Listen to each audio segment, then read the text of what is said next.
So hello बच्चों, कैसे हो आप लोग। आई होप आप लोग बहुत बढ़िया होंगे। आज मेरी यूट्यूब की ये पहली वीडियो है और ये वीडियो मैं आप लोगों के स्पेशली बना रहा हूँ, ठीक है।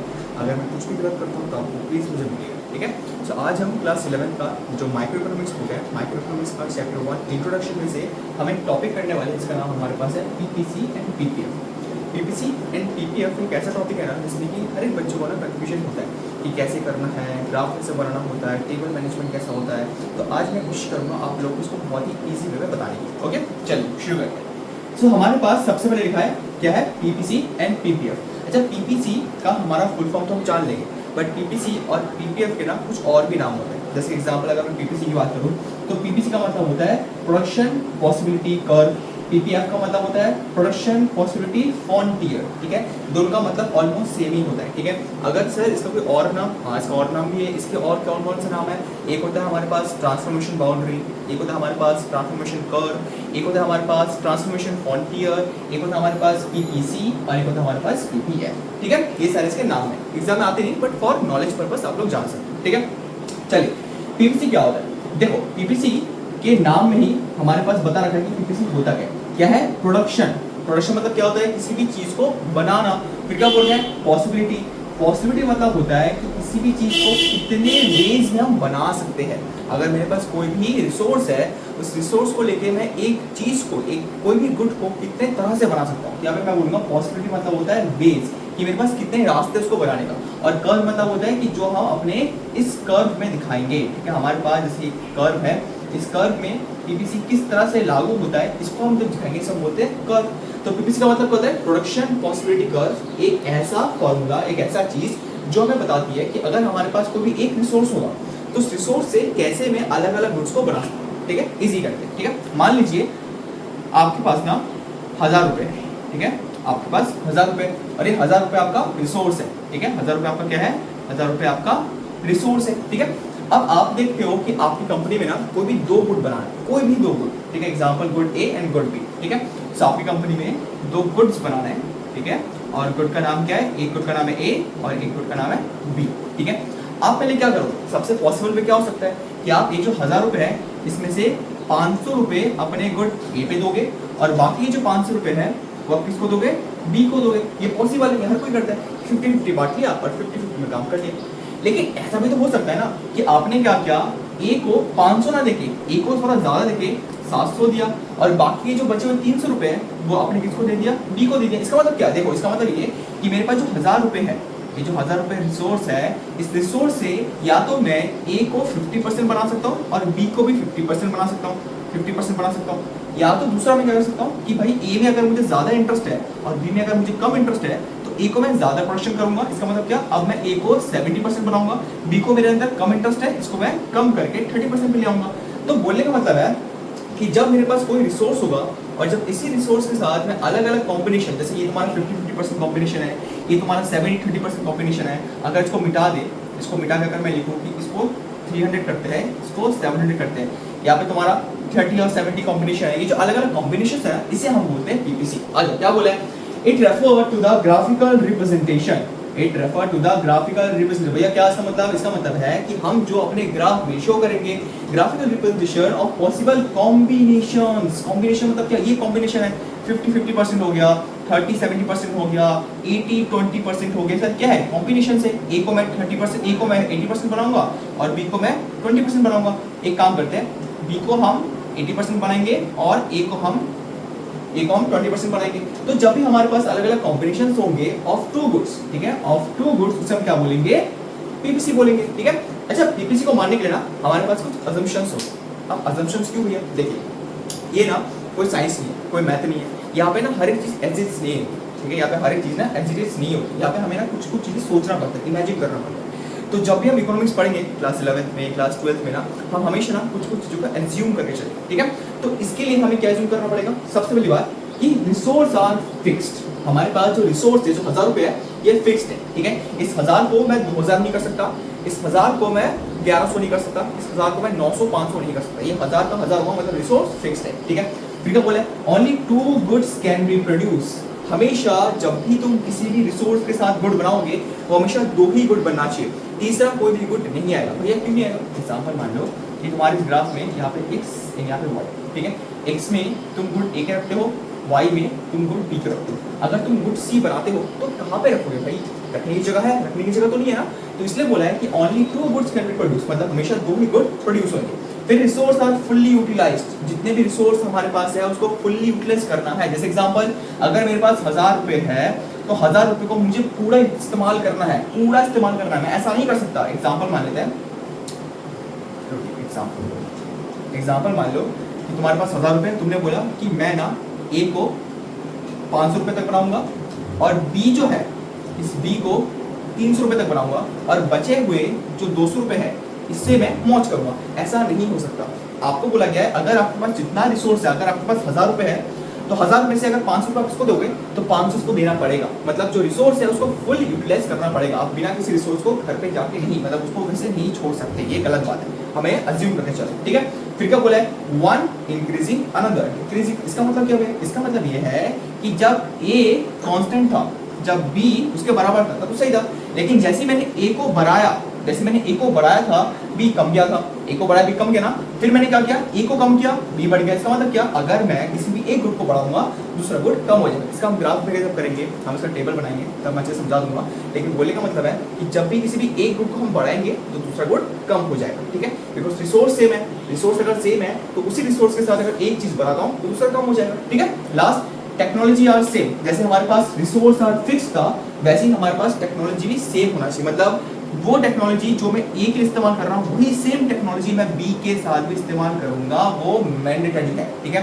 सो जो टेक्नोलॉजी मैं ए को दे रहा हूँ वही टेक्नोलॉजी मैं बी को भी दूंगा। तो ये हमारे कुछ असम्पशंस होते हैं, इसे हमें मान के ही हमें पीपीसी और पीपीएफ को पढ़ना पड़ेगा, ठीक है। फटाफट इसका स्क्रीनशॉट ले लो, इसके आगे फिर हम ग्राफ बताएंगे, ठीक है। चलो अब एक टेबल कर लें, ठीक है। टेबल में ना बहुत इजीली समझाऊंगा कैसे करना है, ठीक है। चलो तो सबसे पहले हम यहाँ पे देखेंगे हमारे पास कॉम्बिनेशन है, combination A B C D E F जी।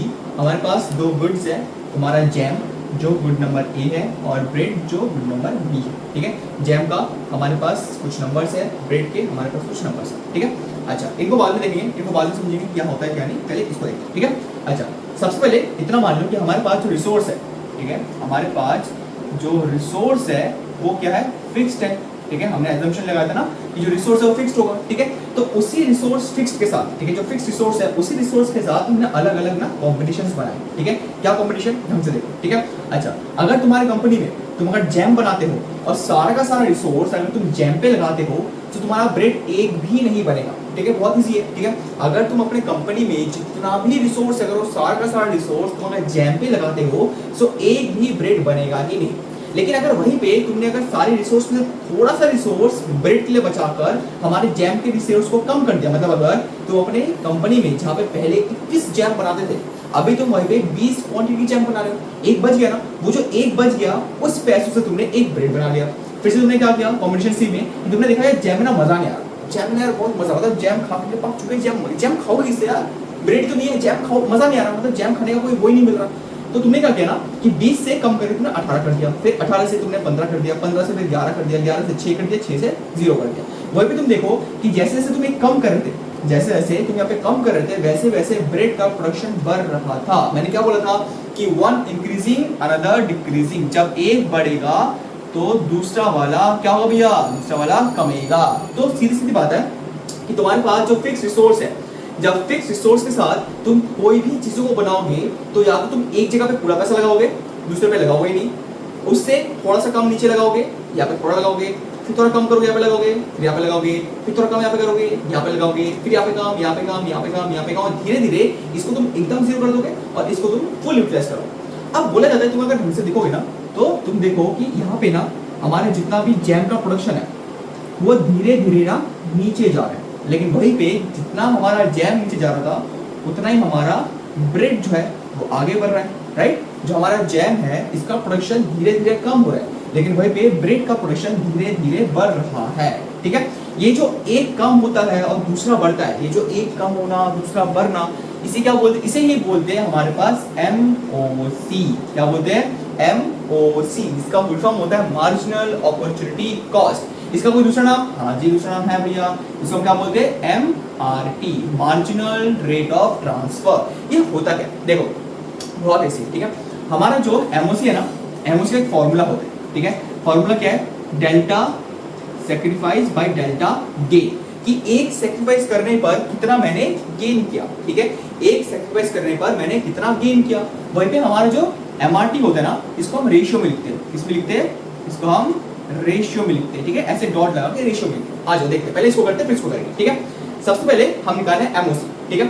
अच्छा, सबसे पहले एक बात याद रखना कि जब भी तुम पीपीसी या फिर पीपीएफ को कोई भी कर्व कर रहे हो ना, या टेबल कर रहे हो, उसमें हमारा जो पहला वाला है ना, वो हमेशा सिंगल होता है, मतलब पूरा खाली होता है। क्यों होता है, बिकॉज इससे पहले तुम्हारे पास क्या कॉम्बिनेशन था, डिफरेंस कैसे निकालोगे, तुमको कुछ पता है। मतलब ये जो 21 है, 21 से पहले जो नंबर है, तुम्हारे पास जो नंबर है, तुम डिफरेंस निकाल सकते हो, नहीं निकाल सकते। इसलिए हमारे पास जो पहले वाला ब्रैकेट होता है ये खाली होता है, ठीक है। चलो सेकंड वाला देखते हैं। हमने देखा कि जैम जो है ना, वो पहले 20 हो रहा था, अभी सॉरी पहले 21 हो रहा था, अभी 20 हो गया, एक कम गया ना। सो मैं देखूंगा कि भैया जो जैम है वो पहले 21 था, अभी हो गया 20, एक कम गया। हमें पता है फॉर्मूला क्या है, फॉर्मूला होता है सेक्रीफाइस बाय गेन, तो हमारे पास एक कम गया। वहीं पे ब्रेड पहले 0 हो रहा था, अभी एक बढ़ गया, मतलब हमारे पास एक, ठीक है। मैं फिर से बता रहा हूँ, हमारा जो फॉर्मूला है, फॉर्मूला क्या है कि सेक्रीफाइस बाय गेन, हमने जैम का जो 21 क्वांटिटी था, 21 से लेके जब 20 किया तो कितना सेक्रीफाइस किया, हमने एक का सेक्रीफाइस किया, हमने यहाँ पे एक लिख दिया। जो ब्रेड था वो जो 0 था, वहां से लेके जब एक पे आए तो कितना गेन किया, हमने एक गेन किया, वो तो लिखा है। इसको अगर तुम निकालोगे तो कितना आएगा, 1 आएगा। वैसे ही 20 से लेके 18 जाओगे, कितना किया, 20 से लेके 18 2 किया। 1 से लेके 2 जाओगे, कितना गेन किया, 1 किया, 2 आ गया। फिर 18 से लेके 15 जाओगे, कितना किया भैया, 3 किया, ठीक है, 3 किया। वहीं पे 2 से लेके 3 जाओगे, कितना किया, 1 का किया, 3 आ गया। 15 से लेके 11 जाओगे, कितना किया भैया, 4 का किया। 3 से 4 कितना किया भैया, 1 का किया, 4 आ गया। 11 से 6 कितना किया भैया, यहाँ पे तुम्हारा 11 से 6 5 का किया। उसके बाद 4 से 5 कितना किया, 1 का किया, 5। 6 से 0 कितना कम किया, 6 का कम किया। यहाँ पे तुम्हारा 5 से 6 कितना ज्यादा किया, यहाँ पे किया, कितना आ गया, 6। तो इसलिए बोला गया कि जब भी मेरे पास कोई भी चीज कम हो रही है, सेक्रीफाइस कर रहे हैं ना हम, बेसिकली 21 को 20 में कर रहे हैं, 20 के बाद 18 कर रहे हैं, 18 के बाद 15 कर रहे हैं, 15 के बाद 11 कर रहे हैं, 11 के बाद 6, फिर 0, हमने सेक्रीफाइस किया। तो जितना हम नंबर सेक्रीफाइस करें उसको हम यहाँ पे लिखेंगे। जितना भी सेक्रीफाइस किया, हमने यहाँ पे 1 सेक्रीफाइस किया, 1 लिखा। यहाँ पे हमने 2 सेक्रीफाइस किया, 2 लिखा। यहाँ पे हमने 3 सेक्रीफाइस किया, 3 लिखा। यहाँ से हमने 4 सेक्रीफाइस किया, 4 लिखा। यहाँ से 5 किया, 5 लिखा। और यहाँ से लेके यहाँ तक 6 किया तो 6 लिखा। वहीं पे यहाँ पे गेन लिखेंगे, ठीक है। यहाँ से यहाँ पे कितना गेन किया, 1 किया। यहाँ से लेके यहाँ पे कितना गेन किया, 2 किया। 2 से फिर 3, यहाँ पे फिर 4, यहाँ पे फिर 5, यहाँ पे 6, और फिर इसको डिवाइड करके हमारे पास जो भी नंबर आता है ये हमारे पास होता है MOC, ठीक है। समझ आया। तो चेंज इन सेक्रीफाइस, कितना हमारे पास सेक्रीफाइस करना पड़ रहा है by the change of gain, कि कितना हमारे पास गेन हो रहा है, ठीक है। यहाँ पे हमारा गेन कितना हो रहा था, 1 हो रहा था, हमने लिख लिया। सेक्रीफाइस कितना हो रहा था, 1 हो रहा था, लिख लिया। सेक्रीफाइस कितना हुआ, 2 लिख लिया। गेन कितना हुआ, 1 लिख लिया। ऐसे करके हमारे पास MOC आ, ठीक है। MRT के साथ, MRT बहुत ईजी है, ठीक है। देखो यहाँ से लेके यहाँ तक कितना तुम्हारा सेक्रीफाइस हो रहा है, कितना हो रहा है भैया, 1 का हो रहा है, वेरी गुड। यहाँ से लेके यहाँ तक कितना हो रहा है भैया, 1 का ही हो रहा है, तो लिखो ना भैया 1 हो गया, ठीक है। यहाँ से अब 20 के बाद 20 से लेकर 18 कितना हो रहा है भैया, हो रहा है तुम्हारा 2 का सेक्रीफाइस। वहीं पे गेन कितना हो रहा है, यहाँ से लेके यहाँ तक कितना हो रहा है, 1 का, तो लिख दो 1, ठीक है। उसके बाद 18 से लेके 15 कितना सेक्रीफाइस हो रहा है, 3 का सेक्रीफाइस भैया। उसके बाद गेन कितना हो रहा है, 2 से लेके 3, 1 का भैया, तो लिख दो 1, ठीक है। फिर 15 से लेके 11 कितना हो रहा है सेक्रीफाइस, 4 का हो रहा है सेक्रीफाइस। गेन कितना हो रहा है, 1 का हो रहा है, लिख दो। यहाँ से यहाँ पे कितना हो रहा है, 5 का हो रहा है। यहाँ से यहाँ पे 1 का हो रहा है। यहाँ से यहाँ पे 6 का हो रहा है। यहाँ से यहाँ पे 1 का हो रहा है। इसी तरह से हम अपने MRT को निकालते हैं। MRT मतलब होता है जब हम किसी चीज को रेशियो में निकालेंगे, और हमारे पास जो MOC है इसका मतलब होता है जब भी हम अपना फॉर्मूला लगाएंगे delta S by delta gain. Delta मतलब होता है चेंज, ठीक है। डेल्टा मतलब क्या होता है, चेंज, ठीक है, चेंज इन, ठीक है। तो डेल्टा मतलब क्या होता है, change in. So change in sacrifice, कितना हमने सेक्रीफाइस किया बाय चेंज इन गेन, कितना हमने गेन किया। 20 से लेके 21 से लेके 20, 1 सेक्रीफाइस किया, 1 लिख लिया। गेन कितना किया, 1 किया, 1 लिख लिया। 20 से 18 कितना सेक्रीफाइस किया, 2 लिख लिया। यहाँ पे 20 से 18 कितना सेक्रीफाइस किया, 2 लिख लिया। कितना गेन किया, 1, तो यहाँ पे हमारा आएगा 2। उसके बाद 18 से 15 कितना किया, 3, ये इसको 3 बना दो, 3। कितना गेन किया, 1, यहाँ पे हमारा 3 आएगा। ऐसे करके हम इसको MOC को निकालते हैं, ठीक है। इजी ना। अब इसका ना ग्राफ बनाते हैं और ग्राफ में प्लॉट करते हैं कैसे क्या हम इसको कर सकते हैं, ठीक है। तो अभी हम ना एक ग्राफ बनाते हैं और ग्राफ में समझेंगे कि कैसे हमारा वो ग्राफ बनता है, ठीक है। तो चलिए ग्राफ बना लिया जाए, ठीक है जी। ये हमारा 6, ठीक है, ये हमारा 0। हम यहाँ पे रखते हैं ब्रेड को, ब्रेड, और यहाँ पे रखेंगे जैम। ठीक है, चलो ब्रेड हमारा 6 तक जा रहा है, चलो 6 तक, 1 2 3 4 5 6, ठीक है। जैम जा रहा है 21 तक, तो 3 कर लेते हैं, ठीक है। 3 6 9 12 15 18, ठीक है, चलो हो गया। अभी हम प्लॉट करेंगे, ठीक है, चलो देखते हैं। सबसे पहले कॉम्बिनेशन नंबर 1, कॉम्बिनेशन नंबर 1 में क्या है कि अगर जैम 21 होता है तो ब्रेड होगा ही। इसका मतलब क्या, अगर जैम 21 यहाँ पे होता है सो ब्रेड होगा ही नहीं, ठीक है। हमारे पास जो रिसोर्स है, हमारे पास जो रिसोर्स है वो क्या है, फिक्स्ड है, ठीक है। इसलिए हमारे पास अगर जैम 21 होता है तो ब्रेड होगा ही नहीं। चलो ठीक है, कॉम्बिनेशन बी में क्या होगा, बी में होगा कि अगर जैम एक कम हो गया, अगर 20 हो गया, मतलब करीबन इस जगह अगर जैम कम गया, यहाँ पे 20 है ना, तो अगर जैम कम जाता है सो ब्रेड एक बढ़ जाता है, मतलब यहाँ पे, यहाँ पे। तो इसका तुम्हारा लाइन होगा ऐसे ऊपर पे। आप लोग स्किल से करना अच्छे से, ठीक है। मैं तो बोर्ड में कर रहा हूँ इसलिए यहाँ पे परफेक्ट होगा नहीं, बट हाँ ठीक है। यहाँ पे मतलब अगर ब्रेड तुम्हारा इतना बढ़ जाता है, अगर ब्रेड इतना बढ़ जाता है, इतना अगर गेन करता है, सो हमारा जो जैम है वो इतना सेक्रीफाइस करता है, ठीक है। ढंग से समझना कि पहले जो था ना, पहले जैम कितना था हमारे पास, 21 था, ठीक है। 21 पे हमारा ब्रेड 0 बन रहा था, लेकिन जैसे ही हमने जैम को एक कम कर दिया, मतलब 21 से 20 पे इतना जब सेक्रीफाइस कर दिया, इतना सेक्रीफाइस कर दिया, तो हमारा जो ब्रेड है वो 0 से 1 पे चला गया, इतना गेन हो गया, ठीक है। चलो उसके बाद कॉम्बिनेशन नंबर सी में क्या होगा, जब हम जैम को 18 कर देंगे, मतलब यहाँ पे 20 से 18 पे आ गया, मतलब और भी कम कर दिया, ठीक है। इसको और कम करने से हमारा ब्रेड बन जाएगा 2, ठीक है। मतलब करीबन इस जगह पे ये जा रहा है इस जगह, ठीक है। मतलब अगर मैं अपने जैम को और भी कम कर दूं, और भी सेक्रीफाइस कर दूं, तो मैं अपने ब्रेड को और गेन कर सकता हूँ। यहाँ पे गेन होता है, बताइए, यहाँ पे सेक्रीफाइस होता है, ठीक है। तो जब मैं इसको और कम नीचे के लिए आऊँ, सेक्रीफाइस करूँ, तो मेरा यहाँ पे ब्रेड और गेन होगा, ठीक है। चलो उसके बाद कॉम्बिनेशन नंबर 4 में क्या है कि अगर मैं अपने जैम को 15 पे ले आऊँ, ठीक है, यहाँ पे 15 पे ले आऊँ, तो मेरा ब्रेड 3 बन रहा है, ठीक है। मतलब यहाँ पे तुम्हारा इस पॉइंट पे, ठीक है, ये इस पॉइंट, ठीक है। अगर मैं जैम को और सेक्रीफाइस करता हूँ तो मेरे पास ब्रेड और भी बढ़ जाता है, इतना मैं क्या कर रहा हूँ, गेन कर रहा हूँ, ठीक है। यहाँ पे सेक्रीफाइस हो रहा है, यहाँ पे सेक्रीफाइस हो रहा है, यहाँ पे सारे गेन हो रहा है, ठीक है। उसके बाद कॉम्बिनेशन नंबर ई में क्या होगा, जैम को मैं 11 कर दूंगा, मतलब 12 पे 2 पर 11, ठीक है। तो मेरे पास ये बनेगा 4, ब्रेड क्या बन जाएगा 4।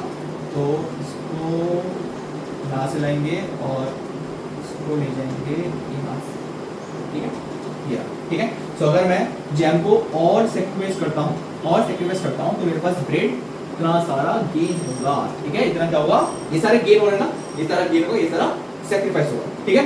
उसके बाद क्या बोला है, अगर मैं एफ वाले में जैम को और कम करूँ, मतलब 6 में कर दूंगा, ठीक है। पहले 11 था, हमने 11 यहाँ पे किया, उसका 6 कर दूँ, 6 मतलब होता है करीबन, अगर इसको इतना कम कर दूँ तो मेरे पास जो ब्रेड है उसमें इतना गेन कर, ठीक है। मैप कर लेते हैं, ये इतना जाएगा और ये, चलिए, ठीक है। सो अगर मैं अपने जैम को इतना सारा सेक्रीफाइस करता हूँ तो मेरे पास ब्रेड इतना बन जाएगा, ठीक है। लास्ट में क्या बोला है, अगर मेरे पास कॉम्बिनेशन में कि अगर तुम्हारे पास जैम बनाने के लिए मूड है, मतलब अगर जैम को मैं एकदम 0 कर दूँ, मतलब इस पॉइंट पे एकदम 0 कर दूँ, तो ब्रेड मेरे पास कितना बनेगा, 6 ब्रेड बन जाएगा, कितना बनेगा, 6 ब्रेड बन जाएगा, ठीक है। तो अगर जैम को मैं 0 कर देता हूँ, जैम को 0 कर देता हूँ, तो मेरे पास ब्रेड कितना बन जाएगा, 6 बन जाएगा। तो अगर मैं इसे पॉइंट करूँ ना, तो ये पॉइंट कुछ ऐसे जाता, ठीक है। इसको अच्छे से करना, ठीक है, अच्छे से प्रॉपर मैच करके, ये स्केल भी नहीं है, नहीं तो ये अच्छे से अगर करोगे ना तो कुछ ऐसा दिखेगा, ऐसा दिखेगा, ठीक है। तो इसलिए बोला गया है कि जब भी एक कम होगा और दूसरा बढ़ेगा, इसको मैं पॉइंट करता हूँ, इसी को हम बोलते हैं PPC, प्रोडक्शन पॉसिबिलिटी कर्व। अच्छा, ये जो तुम्हारा कर्व है, ये कौन सा कर्व है, ये है तुम्हारा कॉनकेव कर्व। क्या होता है, ये तुम्हारा कौन सा कर्व है, ये तुम्हारा कॉनकेव कर्व, ठीक है। फिर से समझाता हूँ, अगर मैं एक सेक्रीफाइस करता हूँ, मैं अगर यहाँ से लेके यहाँ पे एक सेक्रीफाइस करता हूँ, तो मैं इतना गेन कर रहा हूँ। फिर अगर मैं इतना सेक्रीफाइस करता हूँ तो मैं इतना गेन कर रहा हूँ, ये देखो इतना गेन कर रहा हूँ, ठीक है। उसके बाद अगर मैं और सेक्रीफाइस करता हूँ तो मैं और गेन कर रहा हूँ, और सेक्रीफाइस कर रहा हूँ, और गेन कर रहा हूँ। इतना सारा सेक्रीफाइस किया तो इतना गेन किया, इतना सारा सेक्रीफाइस किया, इतना गेन किया, है ना। तो जब मैं इतना सारा सेक्रीफाइस करूंगा और इतना गेन करूंगा, उसी को मैं बोलूंगा पीपीसी, जिसको हम बोलते हैं प्रोडक्शन पॉसिबिलिटी कर्व। ये जो कर्व है ये कौन सा होगा, तुम्हारे पास कॉनकेव कर्व होगा। अच्छा भैया, यहाँ पे तो सारे के सारे जो रिसोर्स है वो फुल यूटिलाइज्ड है, बिकॉज़ हमें पता है कि पीपीसी में फॉर्मूला लाइक अजम्पशन था कि अगर तुम कभी भी पीपीसी बनाते हो तो अजम्पशन रखना कि जितने भी रिसोर्सेज है वो तुम्हारे पास फुल्ली यूटिलाइज्ड होना चाहिए, फुल्ली यूटिलाइज्ड होना चाहिए। लेकिन अगर कोई पॉइंट यहाँ पे हो, इस पॉइंट पे, पॉइंट नंबर पी, अगर कोई पॉइंट यहाँ पे हो, इसका मतलब ये तुम्हारे पास फुल्ली यूटिलाइज्ड है ही नहीं। हमारा जो पॉइंट पी है, यहाँ पे हमारे पास कोई भी रिसोर्स, जितने हमारे पास रिसोर्स है ना, वो फुल्ली यूटिलाइज्ड है ही नहीं, ठीक है, उनको अच्छे से यूटिलाइज्ड किया ही नहीं किया। अगर कोई पॉइंट यहाँ पे हो, कोई पॉइंट यहाँ पे हो क्यू के नाम पे, तो यहाँ पे जो पॉइंट है इसका मतलब होता है कि कोई भी रिसोर्स अनअटेनेबल है, मतलब जो रिसोर्स है उसको ढंग से इस्तेमाल किया ही गया ना, ठीक है। यहाँ पे जो पॉइंट है इसका मतलब होता है कि एक ऐसा रिसोर्स जिसे हमने ढंग से इस्तेमाल किया ही नहीं, और यहाँ पे ऐसा रिसोर्स जहाँ पे हमारे पास पैसे नहीं। एग्जाम्पल भी है, एग्जाम्पल मान लो ये जो पी है, पी का मतलब होता है कि अगर तुम्हारे पास 1000 रुपए थे, अगर 1000 रुपए थे तो 1000 में से तुमने 700 रुपए इस्तेमाल किए और जो 300 रुपए उसको इस्तेमाल ही नहीं किया भैया, इस्तेमाल ही नहीं किया, उसको तुमने रखा, इस्तेमाल ही नहीं किया। लेकिन वही पे क्यू जो है, क्यू का मतलब होता है कि अगर तुम्हारे पास 1000 रुपए है तो 1000 में से तुम्हारे पास जो चीजें हैं उसको बनाने के लिए 2000 रुपए चाहिए, पर तुम्हारे पास है सीधा 1000 रुपए।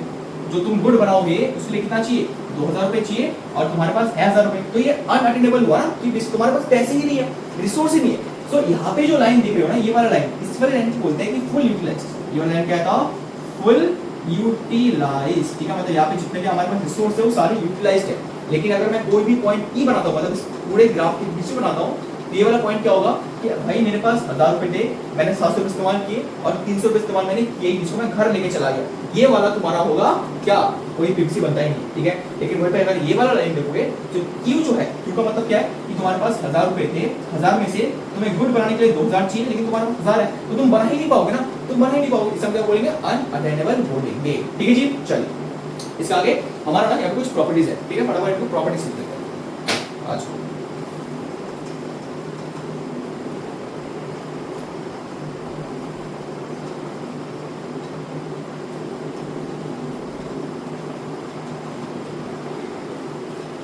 कुछ प्रॉपर्टीज,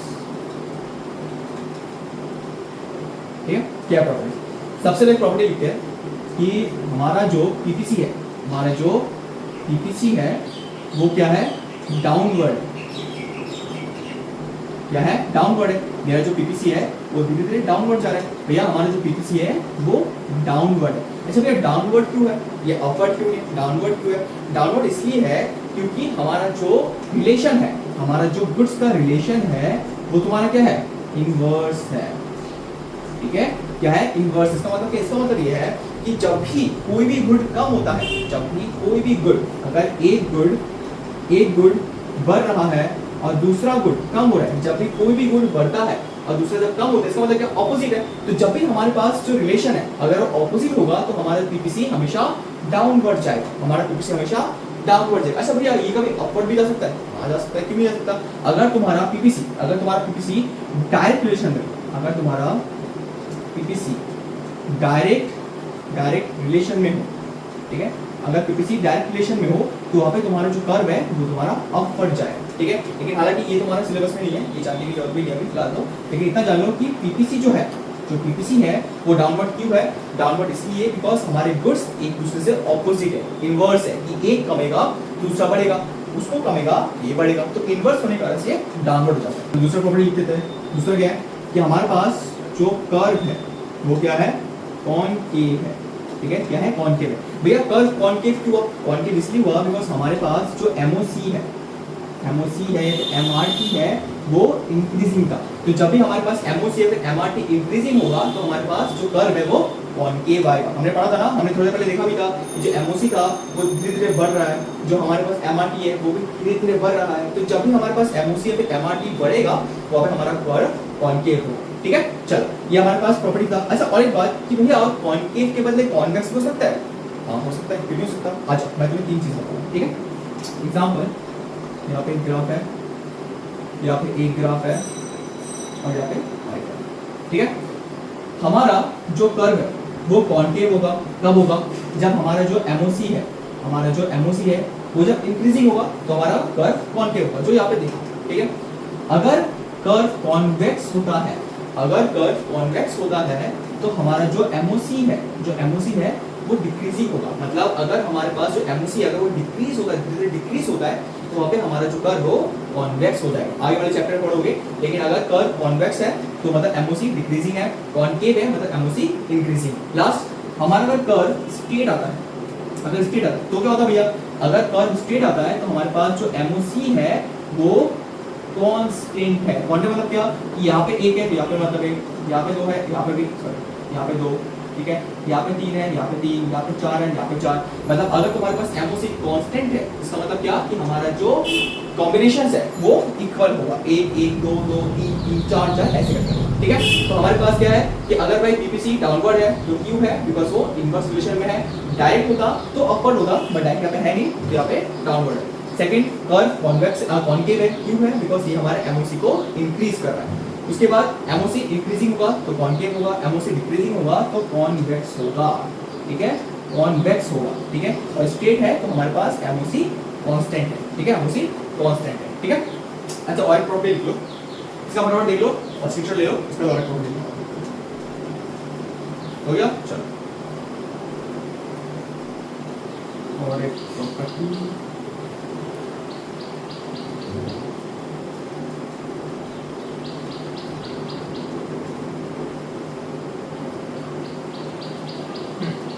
और एक प्रॉपर्टी है कि हमारे जो पीपीसी है, हमारा जो पीपीसी है वो लेफ्टवर्ड बढ़ेगा या फिर हमारा जो पीपीसी है वो राइटवर्ड बढ़ता है, ठीक है। हमारा जो पीपीसी है मतलब ये जो कर्व है, अगर ये लेफ्टवर्ड बढ़ता है और राइटवर्ड बढ़ता है तो क्या होगा, अगर ये लेफ्ट की ओर बढ़ता है तो हमारे पास जो रिसोर्स है, रिसोर्स जो है, रिसोर्स है वो कम है।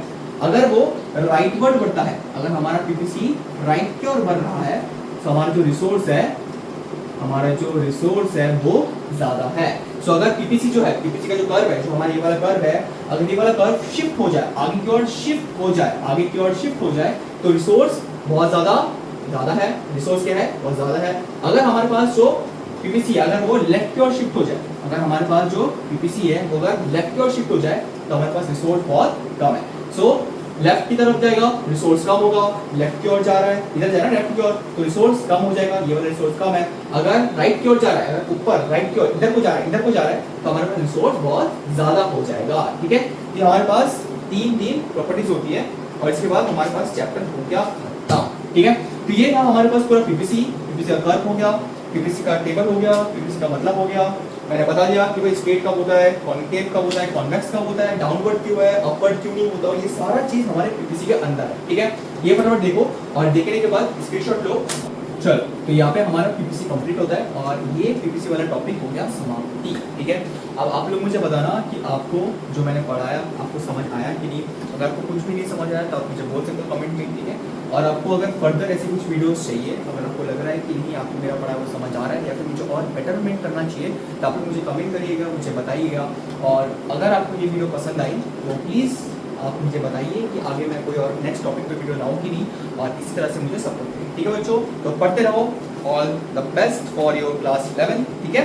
हम फिर नेक्स्ट वीडियो में मिलेंगे, तब तक के लिए चलो टाटा।